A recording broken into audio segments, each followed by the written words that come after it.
शैक्षणिक संस्थान ने बहुत मेहनत की है, खास करके हमारे साहू सर और पिछले कुछ समय से इसमें इवेंट में लगे रहे। इवेंट नहीं बोलना चाहिए, कैंसर के अवेयरनेस की प्रोग्राम है। कैंसर क्यों होता है, कैसे होता है, क्या करेक्शन है, इसके बारे में हमारे डॉक्टर्स टीम आपके पास बैठी हुई है।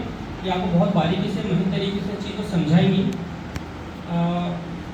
मैं आयुर्वेदिक एस्पेक्ट से बात करूंगा कि हम लोग इसको कैसे क्योर कर सकते हैं या हम लोग इसको कैसे प्रिवेंट कर सकते हैं। आयुर्वेद शास्त्र कहता है स्वास्थ्य से स्वास्थ्य रक्षणम आतुरस्य विकार प्रश्नमनम च, अर्थात जो स्वस्थ है उसके स्वास्थ्य की रक्षा करना और जो व्याधिग्रस्त है उसे हम लोग स्वस्थ कैसे करेंगे। तो कैंसर की डेफिनेशन किसको पता है क्या?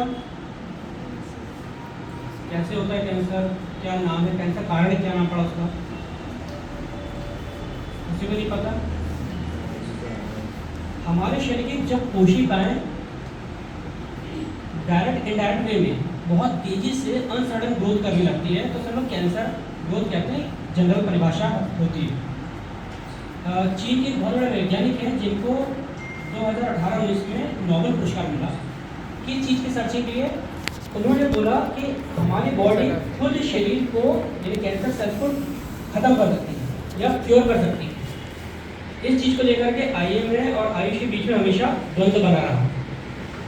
अगर कोई चीज़ नोबेल पुरस्कार से सम्मानित हुई होगी तो उसका कहीं ना कहीं प्रूफ या जजमेंट तो बनता है कि यार ये चीज़ ठीक होगी। ये रिसर्च क्या कहता है? ये रिसर्च कहता है कि हमारे शरीर में जो अनसडन ग्रोथ हो रही है उसे हमारे शरीर की फैगोसाइटिक सेल्स भक्षित कर सकती है, खा सकती है जब उसकी आवश्यकता होती है तब।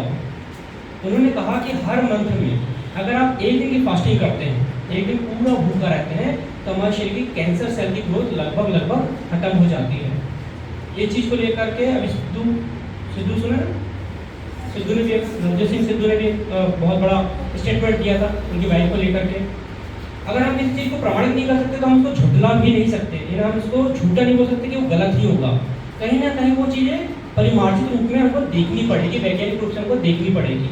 तो उस वैज्ञानिक का क्या सिद्धांत था कि अगर हर महीने एक दिन आप निराहार रहते हैं, सिर्फ पानी पीते हैं, तो आपके शरीर की जो सेल्स है कैंसर सेल वो डाउन होगी।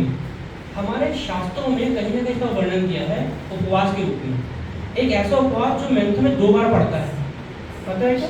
मैं बताइए 11 है ना। मैं आपको ये नहीं बोल रहा कि आपको 11 का उपवास करना चाहिए, सिर्फ धार्मिक रीजन से ना सही, लेकिन अगर हमारे शरीर के कैंसर सेल को डेड करना है तो मंथ में 2 बार निराहार उपवास। निराहार उपवास में क्या करेंगे हम लोग? केवल पानी पिएंगे तो हमारे शरीर का डिटॉक्सिफिकेशन स्टार्ट हो जाता है, ऑक्सीडेशन की प्रोसेस तेज हो जाती है। अभी हमारे घरों में देखते हैं लोग आसपास में जो मेडिसिन प्लांट थे पहले के समय में उसे पूजा करते थे, है ना, नीम की, वट वृक्ष की या तुलसी की। फिर हम लोगों ने उसको माइथोलॉजिकल तरीके जोड़ लिया और घरों पर इसकी पूजा पाठ करने लगे। रीज़न गलत या सही हो सकते हैं, उसका बेस क्या है कि तुलसी, टर्मरिक और अदरक ये विश्व के सबसे बढ़िया एंटीऑक्सीडेंट है। पता है क्या आप लोगों को? अगर हम रोज 1-2 तुलसी के पत्तों का सेवन करते हैं, पीपल के वृक्ष के पास में जाते हैं तो हमारे शरीर में ऑक्सीडेशन की प्रोसेस तीव्र हो जाती है और हमारे शरीर में होने वाले कैंसर गठाने या कैंसर के होने वाले रोग लगभग क्षीण हो जाते हैं या उत्पन्न नहीं होते।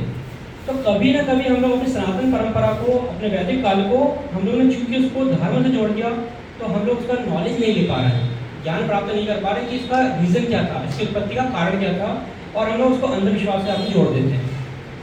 बहुत सारी चीज़ें ऐसी भी हैं हमारे शास्त्र में, हमारे धर्मों में जो अंधविश्वास से जुड़ी हुई है, लेकिन हमारा ज्ञान अगर कोई विदेशी इसको बहुत डीप में पढ़ करके और उस पर नोबेल पुरस्कार ला सकता है तो ऐसा मेरा पर्टिकुलर सोच है कि हमें उसका नॉलेज गेन करना चाहिए।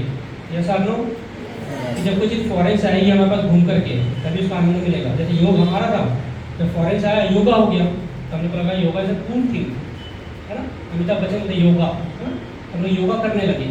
तो योग से योगा होने से पहले हम लोग योग को समझ लें, आयुर्वेद को समझ लें और हमारी शाश्वत परंपरा जो हमें स्वस्थ रहना सिखाती है इसका भी ज्ञान करें। इसके बाद में सारी चर्चाएं हमारे जो अगर जो डॉक्टर्स हैं और वो एक्सपर्ट हैं इन चीज़ों की तो आपको जानकारी देंगे। मैं अपनी बातें रख करके अपनी भाषा में विराम देता हूँ। धन्यवाद।